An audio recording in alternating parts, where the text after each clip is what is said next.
who volunteer for shearing. But first of all, I would like to introduce you to our shepherd, Abraham. Shalom, Abraham. Shalom. So you're welcome to take pictures.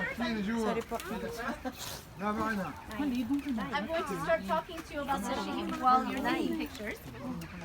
But I heard someone say something to our weaver's house. Ah, you get to see a little something special here. Yeah.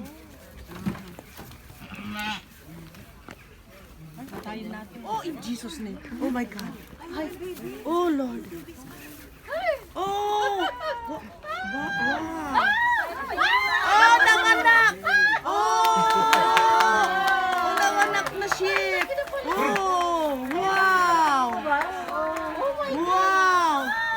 Wow, what a coincidence. What a plan. Oh, wow.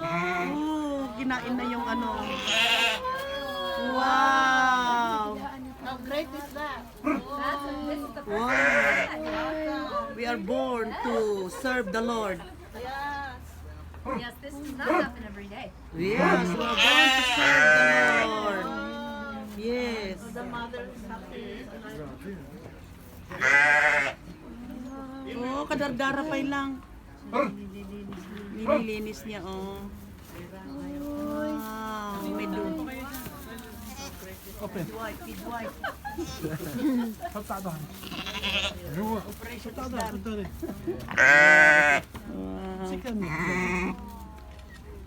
Seven.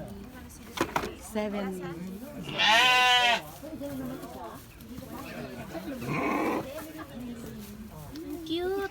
Pinadidilaan May kulay. May kulay. Uy, kawawa naman baka mabali yung buto. Hindi, pini-extend niya para makalaki. Para mag-stretch yung ano niya sa tao.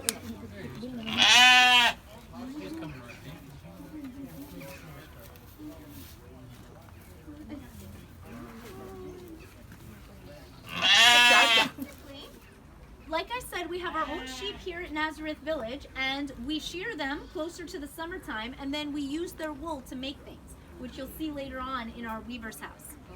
So as you can see, we have a shepherd. We had a special event with the baby lamb being born. And the sheep, Jesus calls himself the good shepherd, and his sheep are supposed to follow him. Sometimes a shepherd actually wouldn't only have sheep, but would have goats together. But then would separate them when it was time to shear them and also for eating. But Jesus said that at the last time he would separate the righteous nations from the unrighteous, like a man separates his sheep from his goats. And many times Jesus calls his people his sheep, but you never hear him call his people his goats. Because goats don't follow the shepherd. They're wild. They think they can do whatever they want and go anywhere. But sheep are very obedient and they listen to the shepherd. So that's why Jesus wants us to be like sheep. And he also says, my sheep hear my voice and they follow me.